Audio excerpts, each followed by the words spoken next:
Hello and welcome to Food Rebels. This is the podcast that brings you brands, chefs and live on-air tastings, a show that's dedicated to the more rebellious side of the food world, where we celebrate people who have challenged the status quo. You know me, I'm AJ Sharp, a taste expert, food writer, great taste judge, food and business owner, and with me we have our lovely producer, co-host Georgie Parsons. Hello, hi, I'm back. So really, thank you so much to everyone who's already filled out our survey. We're still running it. We've got a hamper of lots of goodies that you can win. But today on the show, we've got some really exciting guests. We've got Ben Jackson from Capsicana. Welcome, Ben. Hello, thank you very much for having me. And Anthony Saison from Mademoiselle Desserts. Welcome, Anthony. Bonjour, thank you for having me. Oh, it's bonjour. So we're going to crack straight into a tasting because Ben has just cooked up some amazing Capsicana fajitas. Can you tell us a little bit about Capsicana while we start tucking in? Eating. I'm so excited. Capsicana is I started Capsicana as a challenger brand, and we basically do products in the World Foods aisles in the supermarkets in the UK, and we do Latin America. We're all about Latin American food and flavour. So we have a range of products spanning all of the different areas of the category. So meal kits through to salsas, through to beans, through to seasoning mixes, through to sort of quite unique products like this wonderful guacamole cheat mix product that we do. Is that what we're eating just now? That is in the fajitas. Oh, yeah, so good. It's a little packet, little sachet that you open and you mix with one mashed avocado to make instant super tasty fresh. And that's it. You don't need to add any, like chop up all the other bits and pieces. No, that's the whole point. I mean, it's so if you're having a Mexican night in, guacamole is an integral part of that, but it's still a side dish or a dip. So we help people make a really, really fresh tasting, very great tasting guacamole. But like you say, you don't have to sort of chop up all of the individual pieces of ingredient. So it takes about 30 to 60 seconds to make. What else is in here? This is amazing. Is it refried beans I can taste? Yeah, we've got refried beans. We've got chicken that's been cooked in our chili and honey cooking paste, which is a Great Taste Award-winning paste, and based on a real dish from Mexico. And it's fajitas are a very big kind of part of how people consume and kind of like access Mexican cuisine in the UK, especially if they're eating at home. So this is our sort of our answer to that kind of meal occasion. It's amazing. So you sell all the different parts of the kit. You've got the tortillas, the refried beans, the seasonings, the powders, everything. Yeah. Like you are a Latin American party wrapped up. We are indeed, absolutely. And a lot of our stuff is Mexican because most UK consumers really understand Mexican. But then we're really, really excited and interested around the other sort of flavours and dishes and of the region as a whole, and how all of these different products kind of interweave, and how beans is for example not just something that they consume in Mexico, but it's throughout the region. You just get different types of flavours and textures and different types of beans. So we're sort of also have Brazilian products. We have an Argentinian seasoning mix, which is my absolute favourite seasoning mix. What's that like? It's based on a chimichurri. Oh, I love chimichurri. Super, super good. You can make chimichurri as people often have it as a condiment. You can make the condiment with our chimichurri seasoning mix. You just add really good quality olive oil, some red cider vinegar, and then put the seasoning mix into it, and you get this like nice condiment. Or you can just use it to dry marinate your steaks. It's also great with vegetables and chicken and everything. But it's just absolutely my hands down favourite. Oh, it's amazing. So, what's your connection to Latin America? Well, as you can tell, I'm not from Latin America. I always try and get that in quite early. But I didn't want to judge. but no, I mean, I grew up cooking with my dad. My dad sort of always massively into world foods, and my parents divorced when I was quite young, so I only used to see my dad like once a month. And when I used to see him, we always used to have a cook up, and it was always something sort of Mexican or Tex-Mex, or sometimes he'd want to do some Thai food or some Indian food. But it was always about big world flavours when I was hanging out with my dad and just having a great time together, cooking together, sitting down together, eating together, and hanging out. So it it wedged itself right in my. It's like a community, exactly. A comfort food. And I kind of really latched into kind of when we would have these Mexican nights and stuff, because I just loved. I loved it. We would cook up lots of different things, and then we would just assemble it ourselves as you want it. And I really loved this kind of, just pick and mix almost. Hands-on exactly. concept. And hands food, and eating with your hands and that sort of stuff. And it just became something that I became more and more and more interested in. So I used to do a lot of cooking at home, buying lots of obscure cookbooks, hosting friends over for dinner, going out and travelling in the region, and it's just something that really resonated with me. And so I kind of just stuck with it. And then I was doing this really boring job in London, office job, didn't like it so much. And one day I just had this sort of like real surge of energy. I've got to do my own thing. I absolutely want to do something with my passion, which is Mexican food and Latin American food. And I literally 6 weeks later, I quit my job. That was this like surge of energy happened on the sofa on a Saturday afternoon. Wow. The moon's aligned. Aligned, the planets aligned, the stars also possibly aligned. And on the following Monday, I went into work and I quit my job. It was just like this really, I have to do this kind of decision. And within 6 weeks, I was running a market stall, selling pre-packed dried and smoked chilies. That's amazing. What a cool story. Chilies that you'd imported from Mexico? I was bringing chilies in from Mexico. Oh, wow. And repacking them at my home, in my kitchen. With gloves on, I'm hoping that would... Lots of gloves, lots of gloves, and then just when you're trying to start something. I didn't come from a background of FMCG or anything like that. What's FMCG? Well, sort of like I didn't come from fast-moving consumer goods. I didn't have loads of retailer contacts. I never worked professionally in the food industry. I just loved food, and I loved Mexican food. So I basically needed to start. I needed to get my first foot on my foot on the first rung of the ladder. So I thought, okay, what's the easiest? What's the first stepping stone that I need to get onto? I need to get in front of people. I need to get in front of consumers. I need some products that I can show them, that I can talk to them about. How can I do that? What's the most accessible way of doing that? I know I'll start a market stall, because the daily, instant feedback. Instant feedback, low cost. You're not sort of putting yourself in the situation where you're signing yourself up for a year. You literally go on the day, you pay £10-20 or whatever it might be for the stall, and then but as you say, you're getting instant feedback, you're in front of people, and it just gives you that starting point to get going. And so that's what I did, and I did that for about 6 months, and I thought, I think I've learned what I need to learn from this. So and then I took the product set, shut the market stall down, took the product set, and literally drove around the country with a boot full of chilies. Excellent. Going into food halls and farm shops and refusing to leave until they bought some. So that's how it all started. I mean, talking about chilies, your full-on fiesta salsa is chilied to the max. Try that one. The full-on feisty salsa is... feisty. Sorry, I'm trying to read this across the table. It's because it's always tricky reading a word off of a curved surface. But yeah, it's got habaneros in it. It's got chipotle in it. So it's a really great flavour profile, but a nice kick.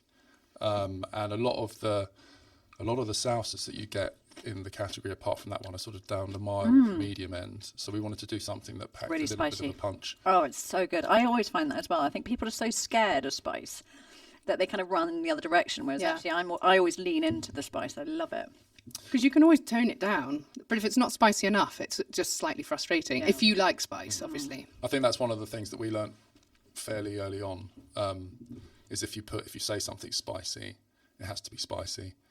Because people who love spice will buy things that say spicy on it. Exactly. If it's not hot enough, then they feel a bit disappointed. Yeah. So we get great feedback on that product. I think it's got like 5-star reviews on various retail review websites and that sort of thing. So it's been received pretty well. Well, I mean, you haven't had a chance to eat yours since you've been talking. We've all tried it. I mean, Anthony, what did you think of the fajita? Yeah, I'm a massive fan of Mexican food. So yeah, for me that was ticking all of the boxes. Yeah, I really enjoyed it.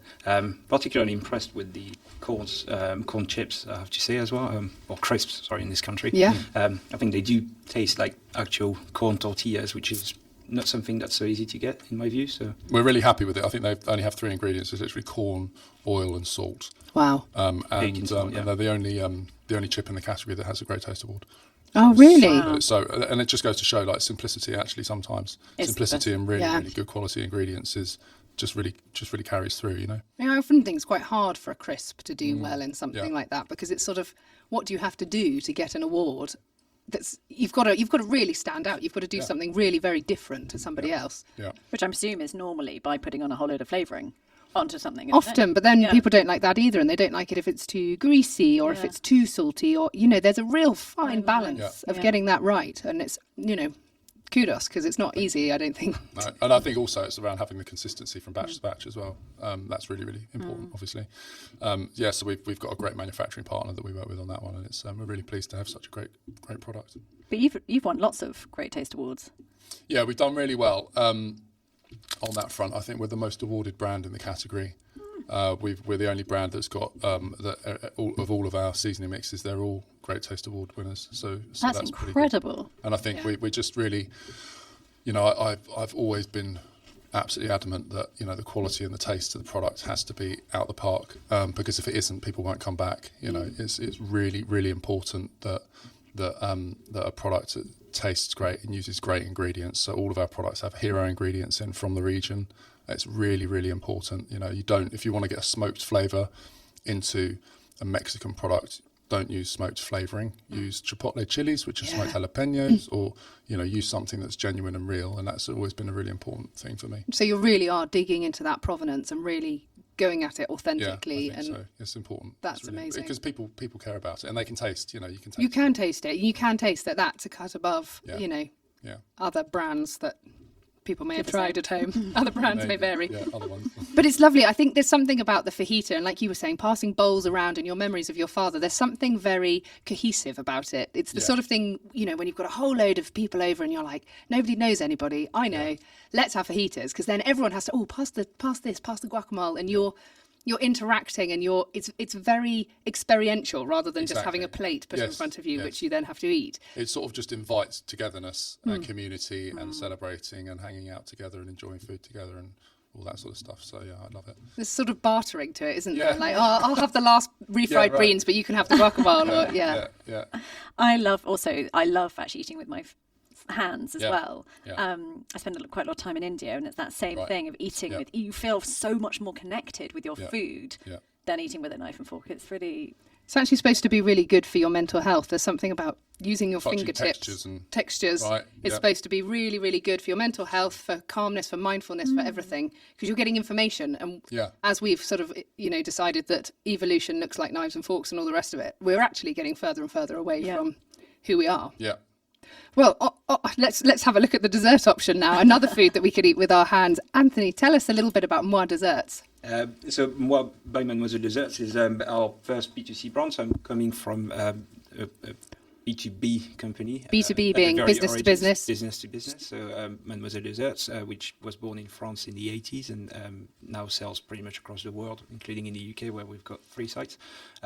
We've been selling to the trade historically. One of our UK sites actually goes back more than 100 years ago.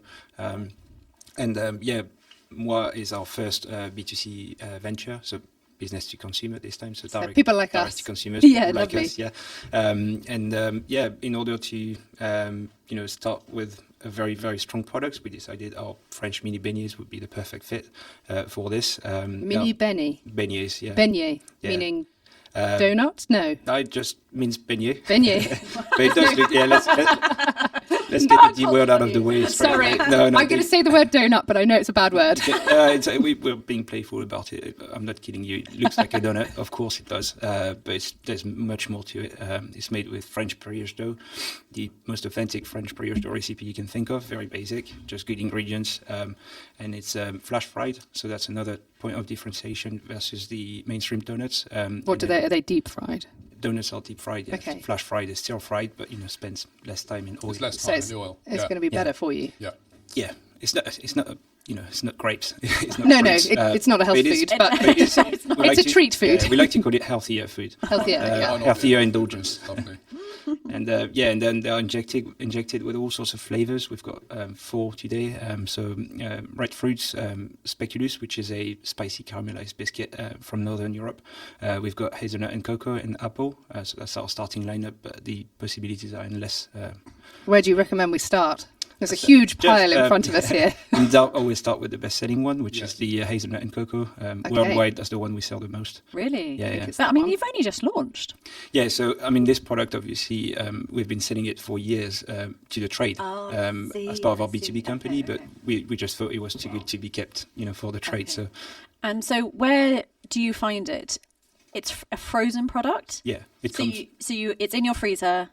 Then you take it out. How long before you want to eat it? Yeah, so we bake them and then flash fry them, and then we freeze them straight away. And then when people buy them, they receive them frozen, but it takes an hour and a half, 2 hours. Probably took quicker today in the boot of my car because it's so warm, but on average an hour, 2 hours. And then, they're good to go. You don't need to do anything with them, just enjoy them. And they're good to go for 3 days, pretty much. They're so fluffy, aren't They're they? so fluffy. Pretty. I just picked one up thinking, Considering it's a frozen product that's only just defrosted, it's very fluffy. That's really what we're aiming for, this freshly baked filling straight at home.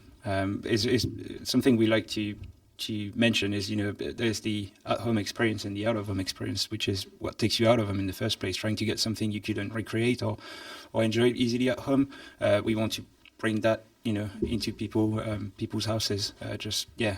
No troubles, just freshly baked products. Really good. Just a really lovely treat product. Yeah. When is the time for one of these, for a beignet? All day long. All day long. Breakfast, lunch and tea. Yeah, they work for everything. They're very versatile. If you ask me as a Frenchman, it's more of an mid-afternoon treat in the summer on the beach, or on a shopping trip with your parents. That's what I remember of them. Now, you could possibly enjoy them first thing in the morning or in front of the telly in the evening. So are they a traditional French delicacy? Yeah. Oh, I mean, have you ever had one before? No. Only when I met you guys, we were at one of the food shows, and I tried them there, and we all got really excited. I mean, the beignet is a name that covers many, many types of fried delicacies. I think if you go back long enough, you end up in ancient Greece somewhere. But then the French have made a specialty of it. Now, within France, there are different types of beignets, so that's one type. This recipe in particular is originated from the north of France, which is, that's where the whole side business with the beignet started. But you could find different versions in the southwest, for instance, and then the same version was taken to the US, and that's what people call the New Orleans beignet now. That's also a beignet, but that's a different one. Okay. It's actually a recipe that comes from another part of France, so very rich history in the beignet arena. Did you get the bigger ones or smaller? Are they always this size? I was going to say they're a really delicate size. That's our signature, this size. Yeah. The traditional size is pretty much the size of a big donut. Oh, is it? Yeah, Okay, the ones I had as a kid, they were probably 12 centimeters diameter. That's, I think, our point of differentiation back in the 80s was to make them minis. I think that's pretty cool. Do you know what? I'm having a summer drinks party in a couple of weeks. I was thinking, what can I serve for a pudding? Yeah. This would be because perfect. I'm just doing like some canapé bits, and I don't want to do anything big. But this would be ideal because they're the right size. Yeah, they are. Yeah. You And can fluffy. eat with one hand, drink in the other. And the diversity of flavors as well. Yeah. It's entertaining. I mean, back to your point with the Mexican food, it's all about sharing and talking about the different flavors you're enjoying, and you should try this one, or I really enjoyed that one. And they're all very different, aren't they? Like the is it called Speculus? Speculus. Yeah.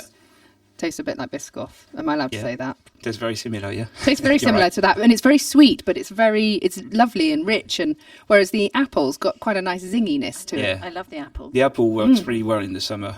We saw that at Pub in the Park a few weeks back. It's cooling. Yeah, almost, isn't it? I think the first few sessions were a bit rainy, not so much great weather, and we sold a lot of the speculus and hazelnut and cocoa. The Saturday was a bit like today, and we ran out of apples 2 hours before the end of the day. So Wow. yeah. Can you heat them up? I wouldn't recommend it. No. Okay. What happens to them? You're not gonna feel sick or anything. No, it's I'm just just it's gonna. curious if they they're meant to be enjoyed ambient. Okay. That's how. So is it those 4 flavours? Have you got other flavours? Is there? Well, as part of our trade side of the business, we do all sorts of flavors, bespoke flavors, fruity, indulgent ones. Obviously, you need to start somewhere. So with the launch of this product, we just ran lots of analysis, taste panels. We spoke to consumers, did some research and so on, and we just decided that these 4 flavors were the best ones for a lineup. AJ is being so good, and she's just eating like a little mouthful of each. I've inhaled like every single one. I keep going, I'll just have half, and then I can't, and then I want to finish it. Well, I've been tearing them in half, pretending I'm only going to eat a bit, and then as I'm asking you questions, I'm just going back and eating a bit more each time. This was honestly, we were at this show, and Sam met you guys, and she came over with this tray, and within about 6 seconds, the whole lot had gone. We're like, someone else needs to go back and ask for some more samples. Just so good. They're so light. I think that's the thing. They're not heavy Light in and any airy, way. yeah. Really That's light what and we aim airy. for, yeah. It's the other thing with if you have like a sort of, I'm kind of slightly comparing them to donuts, I suppose, because it's the closest thing that I know. But with a donut, they're quite sort of they're quite oily. Yes, a donut can be, yeah. None of that here. No, but you're putting the filter of a donut because it looks a bit like a donut, does, yeah. and then you bite into it and you're like, oh, Wow. not a donut That's, at that's, all. yeah, that's the part I love the most when we were at Pum in the Park. Obviously, people were seeing them and saying, "Oh, look at the mini donuts; they're cute." And I was telling people, "No, they're not donuts. Come and see what I'm talking about." And They are beignets. Just, I know it sounds arrogant when we do that, but people do end up agreeing with us. Immediately, to me, it's got more value because it's called a beignet, not a donut. So. I think, the ingredients make the whole difference. I mean, the higher egg content, the fresh butter, the yeast, donut is not made in a similar manner. That's all. You can taste it. There's that richness there from, Yeah. I guess, using proper eggs and that kind of stuff. Yeah. There's nothing like the actual ingredients. It's the one and only answer to good food. I think good ingredients. So you make them in France? Yeah, we do. Yeah, in and the then north. We've been making them in the very Yeah. same place we used to use in the 80s, so not far from Arras, in the north of France. Yeah. And where can people buy them? So we launched in March, so not long ago. We started with our own website, so people can buy them from our e-commerce platform, moibymd.co.uk. But What was that? Sorry? moibymd.co.uk. So Moi by MD. MD.co.uk. Cool. So we sell direct on our website, and we just secured a listing with Hokkaido. So Oh, that's brilliant. going to happen sometime in July. Wow, that's quick. Yeah, that's very good. Very good news. Yeah, and Whole Foods in London from September onwards. So yeah, for the UK, that's the start. Pretty impressive launch into the UK. So are they widely distributed across France? Yeah. In France, we are. I mean, without getting into Kind of many a big details, deal. we're selling. I'd say probably 8 out of 10 mini beignets you could eat in France. Trade and retail yours? together are coming from us. Wow. And then we start. I mean, this brand is also having plans outside of the UK, so we're going to start selling in Asia and in the US soon as well. So are you pleased with the response that you've had? Because obviously it's quite difficult to come over with a brand new product that people haven't got their heads around or never seen before. As you said, they look a little bit like a donut, but people have been happy to try them and taste them. Yeah, we do like a good challenge. We come on the market that's saturated with donuts. Donuts are obviously more affordable. They are better understood. The name is easier to say versus a beignet as well. Yeah. But we think we are different enough, and we are very confident we have something different and better. It's me saying it to bring to the table, but the reception is fantastic. I just love seeing people thinking they're donuts, trying them, and actually agreeing they're something different and better. Yeah. No, I think it's the totally size, agree. isn't it, as it's well? The size as well. It's really nice. Yeah. I find big donuts quite Overwhelming. off-putting, and if they've got icing on, definitely not. It's just all too much. And Whereas also this is lovely. too much filling that then falls down your face, and you're like jam. I think we're not going at war with donuts. We laugh a lot about this, but we think the two can exist together. We just have something different to bring to the table, different occasions, maybe a bit more versatility, and probably a slightly different type of person would buy that, maybe. Yeah, that's not the exact same. It's not the exact I think, same, for instance, parents, based on what I've seen so far, would be more willing to give this to their kids as opposed to big donuts. That's what I saw at trade shows and events like Pub in the Park. All of a sudden, it feels like something they are willing to compromise on. Yeah. There's definitely something in mini, if you're in the treat space, like mini treats, like permissible snacking, permissible treats, where it's a big trend. Where you're not faced, like you said, George, you're not faced with this gargantuan lots of stuff to eat and then feeling guilty about it, but you want to kind of have a little bit of a treat, and it kind of feels like it's allowable, Because then you feel okay eating 4 or 5. Well, absolutely. They're really small. They're really small. That's what I'm telling myself. So I'll just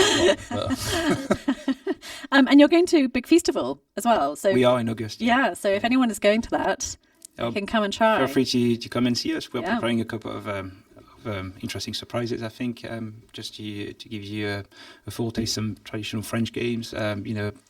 Potentially an exclusive flavour just for the event. So Oh, that is exciting. Should be a good day out. Hopefully the weather is going to be good. Yes. That's brilliant. Oh, really cool. I don't think I asked you, where are Capsicana products available from? So we are in Ocado, Waitrose, Sainsbury's, Tesco. Everywhere, really. Not everywhere, but in lots most of the everywheres. Most of the everywheres, yeah, we're in lots of different places. We've built that up over since our first listing was in Waitrose back in 2016.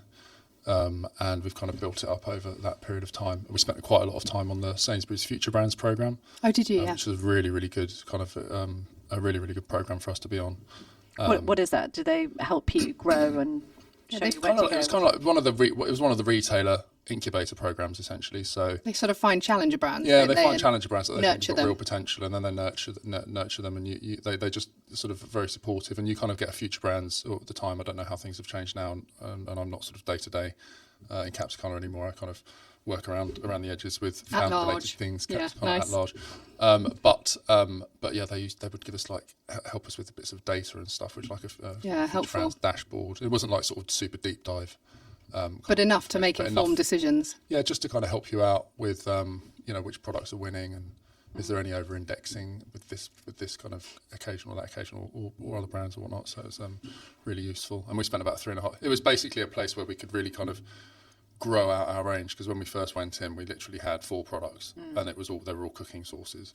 And it allowed us to kind of have a space where we could kind of do a lot of test and learn with new products and new flavour profiles and that sort of stuff, and to grow the range out to be a credible range essentially, because you can't really be in our area and just be in cooking sauces. You've got to be in, like I said before, cooking sauces and seasoning mixes and pastes and meal kits and beans. You've got to have the whole spread. The whole range. Yeah, exactly. Yeah. So because if you want a Mexican, it has so many different components. So you need all the components to make it a whole meal.